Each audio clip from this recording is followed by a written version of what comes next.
Estamos hablando de un delito sumamente complejo que no es indiferente a nuestras regiones, especialmente el foco de la atención se ha situado en Madre de Dios. Teníamos más temprano las declaraciones de la ministra de la Mujer, Ana María Romero, quien está en la zona. Hay importantes esfuerzos, pero parece que todavía no es suficiente. Hoy es el Día Nacional de la Lucha contra la Trata de Personas, el Día Internacional también de la Lucha contra la Explotación Sexual. Y estamos en estudios acompañados de José Iván Dávalos, jefe de la misión de la OIM, de la Organización Internacional para las Migraciones en el Perú. Bienvenido. Muchas gracias, Patricia.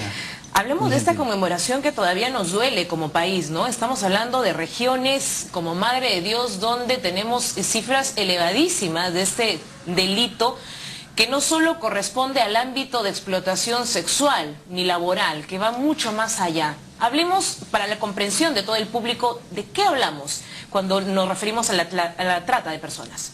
Bueno, la trata de personas es un delito. Es un delito que hace que un tratante o una tratante, a través del engaño, el fraude, la coopción, traslade a una víctima, la saque de su entorno y la lleve a un lugar para explotarla, ya sea explotarla sexualmente o explotarla laboralmente. Lamentablemente, gran parte de las víctimas de trata son menores de edad. ¿Mujeres también en su mayoría? Exactamente. De todos los casos registrados, que aproximadamente del año 2009 al 2014, estamos hablando de 3.200 casos aproximadamente, el 80% son mujeres. La condición de pobreza es primordial cuando hablamos de población vulnerable a la trata de personas. No, sin lugar a dudas, es un factor determinante, la pobreza extrema, donde inclusive familiares se ven obligados a dar a sus hijos, hijas, a una tercera persona a cambio de un beneficio, y hace que estas personas sean pues explotadas. Incluso en condiciones de mendicidad, ¿no? Cuando se expone a los menores bajo estas redes que son conocidas. Exacto. La trata, bueno, el delito se puede tipificar tanto en explotación sexual, explotación laboral, la mendicidad, la venta de órganos, que es algo dramático, y también adopción, robo, secuestro de niños, niñas. Tantas modalidades que debemos tener cuidado y sobre todo estar atentos, ¿verdad?, a todas las modalidades que se presentan. Cuando hablamos de trata de personas, tenemos cifras que se van publicando, que se van dando a conocer, pero muchas veces no nos queda claro cómo estos casos se resuelven, si es que se resuelven con un proceso judicial oportuno, si finalmente estos casos y se identifican a los victimarios, en este caso quienes captan a niños, mujeres o personas, tienen una sanción efectiva. Bueno, si hablamos de cifras, pues lamentablemente no podemos congratularnos. Estamos hablando, por decirlo de forma concreta, de aproximadamente 3.000 casos solo han sido condenados hechores en un número no mayor a 30. ¿En qué periodo? Entre el 2009 y el 2014. O sea, más de 3.000 casos y solo 30 han sido resueltos. Sí. Eso no es resuelto ni el 2%. O creo. condenados, ¿no? Estamos hablando de un 1%. 1%. Es lamentable, y este es un factor también pues que impulsa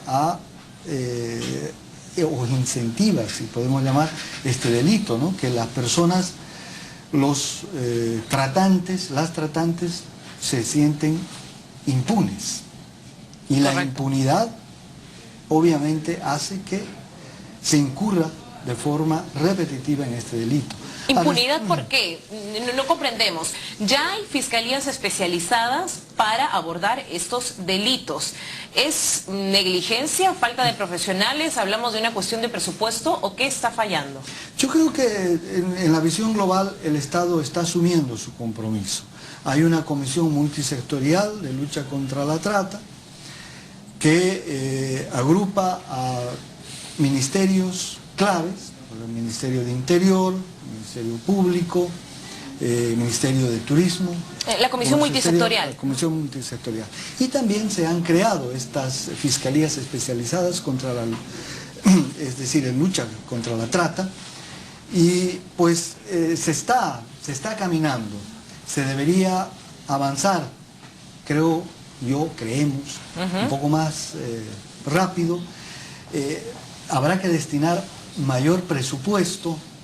Comentaba antes de que para la lucha contra la trata se tiene disponible para el año 2016 apenas un 0.0025% del presupuesto nacional. Pero eso es bajísimo, ¿no? No podemos hablar de un trabajo quizás más articulado a nivel de prevención, de lucha, de erradicación de focos, de incluso traslado de personal, de especialistas. ¿Qué se puede hacer con ese bajo presupuesto? Bueno, a la trata abordarla desde tres perspectivas, ¿no? Llamamos las tres P's: la prevención, la protección y la prosecución o persecución del delito. Se debe trabajar en estos tres ejes y se está trabajando. Hay un plan nacional de lucha contra la trata que ha arrancado el año 2011 al 2016. Estamos en el último año. Habrá que hacer un diagnóstico muy sereno, muy frío de cuánto se ha avanzado y dónde hay que profundizar. Este es el último año.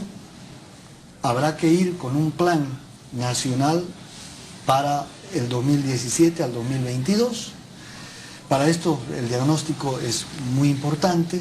Estamos trabajando en eso, bueno, como organismo internacional, en la OIM. En los focos de frontera, me imagino que se intensifica la labor.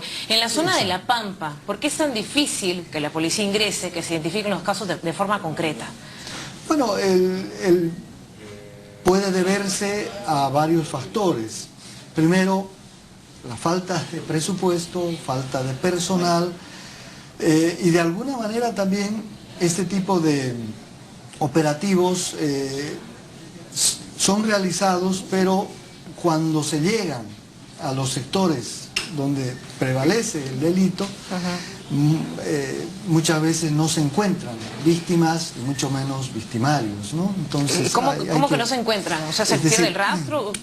¿Qué pasa? ¿No hay denuncias? ¿Hay encubrimiento?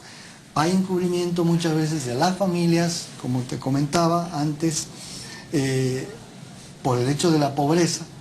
Pero es increíble, porque le apuesto que el próximo 23 de septiembre del próximo año, nuevamente conmemoramos un nuevo día de la lucha nacional contra la trata de personas, estaremos nuevamente hablando de estos focos especiales, estaremos hablando nuevamente de Madre de Dios. ¿Cuántos años hablando de las mismas regiones y del problema tan perverso en esta forma de esclavitud?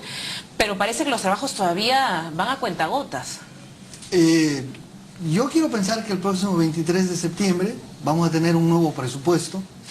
Quiero pensar de que las autoridades están cada vez más sensibilizadas. Hay aliados poderosísimos en el nuevo gobierno. Estamos hablando de la ministra de Justicia, Marisol Perestello, que es una abanderada de de sensibilizar y de dar a conocer en la lucha contra la trata. En el Ministerio del Interior también tenemos aliados poderosísimos. Los aliados también deberían venir del Ministerio del sector justicia básicamente, ¿no? Cuando muchas veces se siente precedencia sobre casos que no se resuelven de forma oportuna, o por lo menos donde no se considera el testimonio de la víctima, o se trata de expresar que la víctima tuvo voluntad de ser conducida por esta persona, estamos hablando también de casos perversos, ¿no? Que no generan un buen precedente. No, claro. Es preocupante, primero, preocupante de que por decirlo de una forma muy técnica, que un menor o una menor sea objeto de jurisprudencia, cuando un menor o una menor debe ser sujeto de derecho y protección. Entonces es muy difícil imaginarse un escenario donde el testimonio de un menor o de una menor sea, es decir, siente precedente. No sé si me dejo entender. Por supuesto, ¿no? Hemos conocido algunos casos recientes que han sido también muy criticados, cuestionados, incluso del Ministerio de la Mujer, pero el detalle es eso, la confianza que nos da el sector justicia de que se está tratando de erradicar toda esta impunidad que al parecer hay en torno al delito. Pues sí, reitero, es una situación preocupante, hay que trabajar en esto, hay que trabajar sensibilizando, informando, concientizando a las poblaciones, a potenciales víctimas. En este sentido, nuestra labor es permanente, con seminarios, trabajos en el terreno. ¿Cómo sensibilizar a las víctimas? ¿Cómo pueden identificar que están siendo conducidas a un escenario que no podría ser lo que se les ofrece, un trabajo, no una condición de bienestar? ¿Cómo pueden identificar las víctimas o quizás los padres que estamos ante este abuso? Bueno, potenciales víctimas, ¿no? Es decir, potenciales víctimas. Hay labores muy importantes, muy sencillas de acercarse a la población estudiantil, por ejemplo, a la población que estaría de frente o afrontando a potenciales tratantes con mensajes claros, mensajes claves, de no aceptar cualquier tipo de mensaje. El mensaje de Proncet en este video que ha sido elaborado también con satisfacción y que ha generado buenos comentarios, estaba esta posibilidad de captar a las víctimas por redes sociales, que ya no es ninguna novedad, pero sí es la forma más recurrente en hacerlo en estos tiempos, ¿no? Claro, en estos tiempos se usan mucho las redes sociales en el sentido de, a través del engaño precisamente y a través de una suerte una falsa identificación. Sí, de cautivar a las víctimas o potenciales víctimas con un futuro mejor, con el obtener beneficios de forma inmediata, con solo brindar un servicio.